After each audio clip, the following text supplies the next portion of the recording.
નમસ્કાર. છેલ્લા 64 વર્ષ બાદ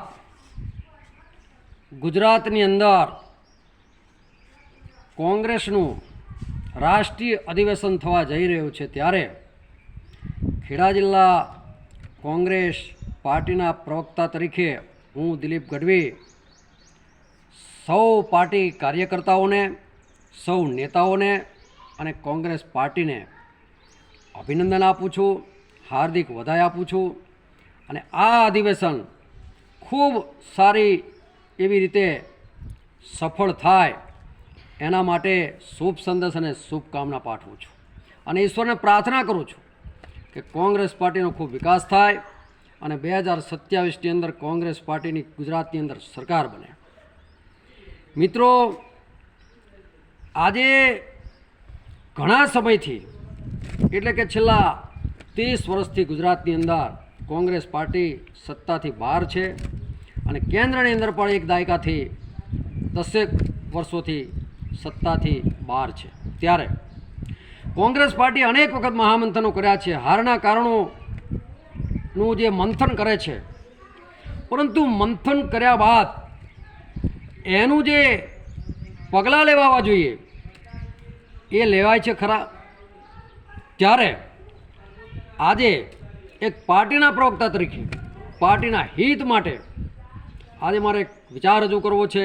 જ્યારે રાષ્ટ્રીય અધિવેશન થઈ રહ્યું છે અને બધા નેતાઓ જ્યારે ગુજરાતની અંદર પધારવાના છે, ત્યારે ખાસ સંદેશ હું આપવા માગું છું પાર્ટી પ્રવક્તા, ખેડા જિલ્લા પ્રવક્તા તરીકે, કે કોંગ્રેસ 30 વર્ષથી કેમ સત્તાની બહાર છે, કેમ હારે છે.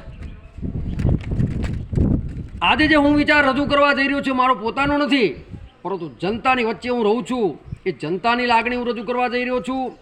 ગુજરાતની 7 કરોડ જે જનતા છે એનો જે અવાજ છે હું આજે રજૂ કરવા જઈ રહ્યો છું. તો સૌથી પહેલું જે મને સમજાયું છે જનતાની વચ્ચે રહીને, એ સૌથી પહેલું જો કોંગ્રેસનું હારનું કારણ હોય તો કોંગ્રેસની હિન્દુ વિરોધી નીતિ છે. નંબર 2, કોંગ્રેસની નબળી નેતાગીરી છે. નંબર 3, કોંગ્રેસ જનતા સમક્ષ વિઝન કે વિકાસની બ્લુ પ્રિન્ટ આપી શકતી નથી, આ છે. નંબર 4, નકારાત્મક પ્રચારનો જે સહારો કોંગ્રેસ લે છે, આને કારણે કોંગ્રેસ હારે છે. આ 4 મુખ્ય કારણો છે. આમાં સૌથી જો પ્રબળ કારણ હોય તો કોંગ્રેસની હિન્દુ વિરોધી નીતિ છે. આ કારણ જો માત્ર સુધરી જાય તો બીજા 3 કારણો તો આપોઆપ દબાઈ જશે. પરંતુ, અને આ વાત હું નથી કહેતો, પણ મનમોહન સરકારની અંદર જ્યારે એક એન્ટોની સાહેબ જે હતા કોંગ્રેસ અગ્રણી, જે ડિફેન્સ મિનિસ્ટર હતા, એમને પણ કોંગ્રેસને આ સૂચન કરેલું કે હિન્દુઓને કોંગ્રેસની ફેવરમાં લેવા પડશે, હિન્દુઓની વાત કરવી પડશે. પરંતુ એમની સલાહ, એન્ટોની સાહેબની સલાહ કોંગ્રેસે માની નહીં. પરિણામે આજે 30 વર્ષથી ગુજરાતની અંદર અને 10 વર્ષથી કેન્દ્રમાં આજે બહાર છે. તો કોંગ્રેસના જે રાષ્ટ્રીય નેતાઓ ઘણી વખત અહીં પધારે છે ગુજરાતમાં ને કહે છે કે કોંગ્રેસ આ રેસના ઘોડા છે અને કેટલાક સાદીના ઘોડા છે, બધી ઉપમાઓ આપે છે, 50% બીજેપી સાથે જોડાયેલા છે, એનો મતલબ ગદ્દાર છે. પણ હું એમ કહેવા માગું છું કે કોંગ્રેસનો એક કાર્યકર બુદ્ધિજીવી છે, એક પણ કાર્યકર ગદ્દાર નથી. બીજું, કોંગ્રેસના નેતાઓ સવાર થાય ને જ્યારે ચૂંટણી થાય ત્યારે કહે છે કે ઈવીએમ ખરાબ, ઈવીએમ ખરાબ નથી.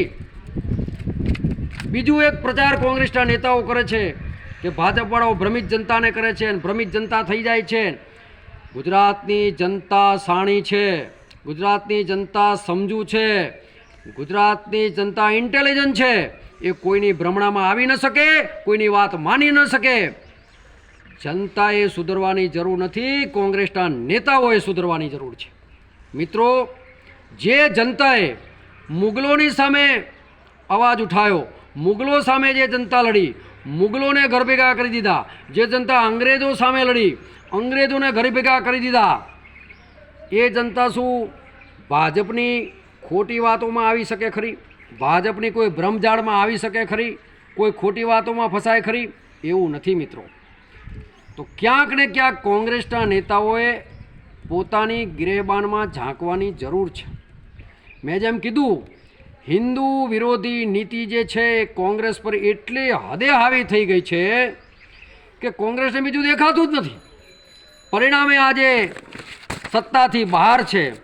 તમે જુઓ એ કેમ છે એનું હું તમને કારણો પણ આપું કે તમે એક વર્ગને વર્શિપ પ્લેસીસ ઓફ વર્કશિપ એક્ટ પૂજા સ્થળ અધિનિયમન તમે આપો છો અને એવું નક્કી કરી દો છો કે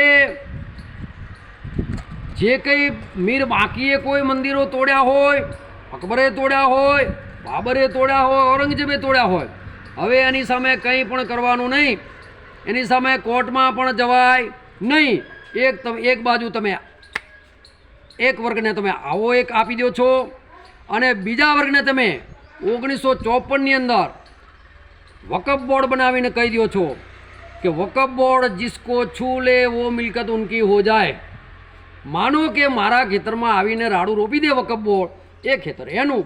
પછી તમે પાછા એને ફરી 2013ની અંદર ફરી સંશોધન કરો છો. પાછા તમે 1955ની અંદર સંશોધન કરો છો, 2013ની અંદર સંશોધન કરો છો અને સંશોધન કરીને તમે કહો છો કે ભાઈ કોઈ ભારતની અદાલતની અંદર વકફ બોર્ડની સામે જવાશે નહીં. શું આ વ્યાજબી છે? કોઈ અદાલતમાં પણ ના જઈ શકે? તો આ જનતા બરાબર સમજે છે, જનતાને બરાબર ખબર છે તમે શું કરો છો. તમારી એક એક એક્શનથી જનતા વાકેફ હોય છે. જનતા ક્યારેય મૂર્ખ હોઈ શકે નહીં. નેતા મૂર્ખ હોઈ શકે, હું કહું છું ફરીવાર, નેતા મૂર્ખ બની શકે, હોઈ શકે, સ્વાર્થી હોઈ શકે. જનતા સ્વાર્થી પણ ન હોય, જનતા મૂર્ખ પણ ન હોય અને જનતા તો રાષ્ટ્રવાદી જ હોય. જનતાને કંઈ શીખવાડવાની જરૂર નથી, જનતા બધી હોશિયાર છે ભાઈ.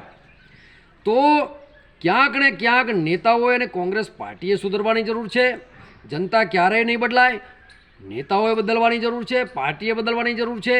અને જે હિન્દુ વિરોધી જે માનસિકતા છે એમાંથી કોંગ્રેસે ક્યાંક ને ક્યાંક બહાર આવવાની જરૂર છે. તો જ કોંગ્રેસનો મેળ પડવાનો છે, બાકી ક્યાંય મેળ પડવાનો નથી. આવું જનતા ચોખ્ખું કહે છે. હું જ્યારે જનતાની વચ્ચે જઉં છું ત્યારે તમે જુઓ, કોંગ્રેસના મોટા નેતાઓ બંધારણની દુહાઈ આપે છે અને ભારતીય જનતા પાર્ટી ઉપર, શાસક પક્ષ ઉપર કાયમ માટે આક્ષેપ કરે છે કે ભાઈ બંધારણની હત્યા કરવા માગે છે અને બંધારણને પતાવી દેવા માગે છે અને બંધારણનું અપમાન કરે છે. પરંતુ કોંગ્રેસ પાર્ટી પોતે આનું પાલન કરે છે ખરી? હવે જે બંધારણની તમે દુહાઈ આપો છો એ જ બંધારણની સંરક્ષક કહી શકાય, એ બંધારણની રક્ષક કહી શકાય એવી સુપ્રીમ કોર્ટના આદેશથી રામ મંદિરનો ચુકાદો આવ્યો. એ રામ મંદિરનું જ્યારે ખાતમુહૂર્ત થતું ત્યારે કોંગ્રેસને પણ આમંત્રણ પાઠવવામાં આવ્યું. તો જે બંધારણની તમે દુહાઈ આપતા હતા એ બંધારણને જો તમે માનતા હોય, એ બંધારણનું જો તમને માન હોત તો તમે રામ મંદિરના ઉદ્ઘાટનમાં તમે જઈ શક્યા હોત. તમે જનતા સમક્ષ કહી શક્યા હોત કે ભાઈ અમે અમારો જે તે સમયે પક્ષ રાખ્યો, બધી વાત બરાબર છે. હવે બંધારણના જે સંરક્ષક જે સુપ્રીમ કોર્ટ છે એને કીધું છે તો બંધારણનું માન રાખતા અમે બધા રામ મંદિરની અંદર હાજર રહીશું. આવું જ અમે કીધું હોત તો જનતા માની લે. તો જનતા માને કે ભાઈ તમે બંધારણમાં માનો છો. હવે જે બંધારણની તમે વાત કરો છો એ બંધારણને નેવે મૂકીને તમે કર્ણાટકમાં શું કર્યું? 4% મુસ્લિમોને તમે અનામત આપી. હવે એ અનામત જે તમે આપી છે બંધારણને બિલકુલ નેવે મૂકીને તમે આપ્યું છે. તો તમે એક બાજુ બંધારણની વાતો કરો છો, બીજી બાજુ તમે પોતે બંધારણનું માન રાખતા નથી. તો આ ક્યારેય ચલાવી લે નહીં. જનતાને આ બધી ખબર છે અને એટલા માટે જનતા વારંવાર કોંગ્રેસને રિજેક્ટ કરે છે. રિજેક્ટ કરવાનું જો તમે સૌથી મોટું જો આ કોઈ આત્મમંથન કે જો તમે મંથન કરવા માગતા હોય તો આજે હું આ તમને કહું છું કે હિન્દુ વિરોધી નીતિનો આ બદલાવ થવો જોઈએ. જ્યાં સુધી કોંગ્રેસ હિન્દુ વિરોધી નીતિને નહીં છોડે ત્યાં સુધી ગુજરાતમાં નહીં કે દેશમાં નહીં ક્યાંય કોંગ્રેસનો મેળ પડવાનો નથી. આ એકદમ સનાતન સત્ય વાત છે. હિન્દુને મુસ્લિમો સામે વાંધો નથી. મુસ્લિમો તમે ભણાવો, મુસ્લિમોને તમે લેપટોપ આપો, તમે એમને નોકરી ધંધા આપો, એની સામે કોઈ વાંધો નથી. તમને એક જ દાખલો આપો, હિન્દુ કેટલા સહિષ્ણુ છે, સનાતન કેટલો સહિષ્ણુ છે કે જ્યારે ડૉક્ટર અબ્દુલ કલામ સાહેબને જ્યારે રાષ્ટ્રપતિ બનાવ્યા ત્યારે એક પણ કાળો વાવટો કોઈ હિન્દુએ ફરકાવીને વિરોધ કર્યો કે ભાઈ તમે મુસ્લિમોને સર્વોચ્ચ હિન્દુસ્તાનનું સ્થાન કેમ આપો છો? બધાએ વધાવ્યો છે, બધા આનંદિત છે, કોઈને મુસ્લિમ સામે વાંધો નથી. વાંધો એ છે કે બહેન દીકરીની સુરક્ષા થાય, સનાતન ધર્મની સુરક્ષા થાય, સંસ્કૃતિ જળવાય, અને કોઈ ગુંડો મવાલી એ બહેન દીકરીનું કોઈ આજે એનું અપમાન કરે કે છેડતી કરે અને તમે એક વર્ગ વિશેષનો હોય અને તમે એને જતો કરો અને એના મહિમામંડન કરો, તમારા નેતાઓ ઔરંગઝેબના મહિમામંડન કરે, તમે એના વખાણ કરો, તો એ કેવી રીતે ચાલે?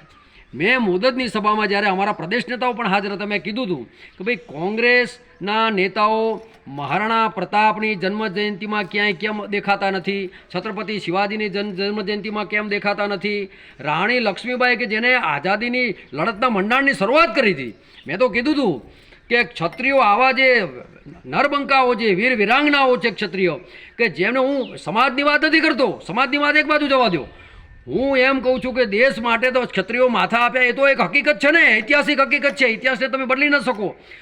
હજારો લાખો ક્ષત્રિયોના પાળિયા હિન્દુસ્તાનમાં એની મોજૂદગીમાં એને પુરાવો છે કે આ દેશ માટે એમને પાળિયા થયા અને માથાના જે બલિદાન આપ્યા અને સુરક્ષા દેશની રાષ્ટ્રની રક્ષા કરી, તો એવા ક્ષત્રિયો રાણી લક્ષ્મીબાઈ છે, મહારાણા પ્રતાપ છે, શિવાજી છે, એવાના તમે વીર રાણા સાંગા છે, આના જે ફોટાઓ છે એની પ્રતિમા છે અને હાર તોરા કરીને કોંગ્રેસ એની સભાની શરૂઆત કરે.